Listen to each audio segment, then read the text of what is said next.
നമുക്കിന്നൊരു ചട്ടിച്ചോറ് കണ്ടാലോ. ഞാൻ ചട്ടി എടുത്ത് വെച്ചിട്ട് അതിലേക്ക് കുറച്ച് ചോറ് ഇട്ട് കൊടുക്കാം. ഞാൻ ടൗണിൽ പോയപ്പോൾ മേടിച്ച ചട്ടി കേട്ടോ ഇത്. ഇതിനെ കണ്ട് 150 രൂപ തോന്നണു. കുറച്ച് പയറും കൂർക്കയും മെഴുക്കുവരട്ടി ഇട്ട് കൊടുത്തിട്ടുണ്ട്. ഞാൻ അടുത്തതായിട്ട് ബീറ്റ്റൂട്ട് മെഴുക്കുവരട്ടി ആയിട്ട് ഇട്ട് കൊടുക്കണേ. അടുത്തത് പച്ചമുള്ളം വറുത്തത് 2 കഷ്ണം വെച്ച് കൊടുക്കുന്നുണ്ട്.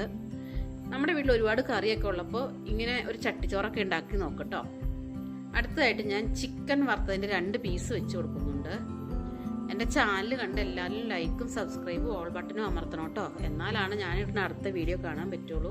ഞാൻ കുറച്ച് രസം ഒഴിച്ചു കൊടുക്കുന്നുണ്ട്. അടുത്തതായിട്ട് ഞാൻ ചേനയും കായയും മോരൊഴിച്ച് വെച്ചതാട്ടോ ഒഴിച്ച് വെക്കണത്. ചട്ടിച്ചോറ് എന്ന് പറയുമ്പോൾ മുട്ടയില്ലാണ്ട് എങ്ങനെയല്ലേ. അടുത്തതായിട്ട് ഞാൻ മുട്ട പൊരിച്ചത് ഒരു കഷ്ണം വെച്ച് കൊടുക്കുന്നുണ്ട്. ഇനി ഞാൻ ചമ്മന്തിപ്പൊടി ആട്ടോ അടുത്തത് വെച്ച് കൊടുക്കുന്നത്.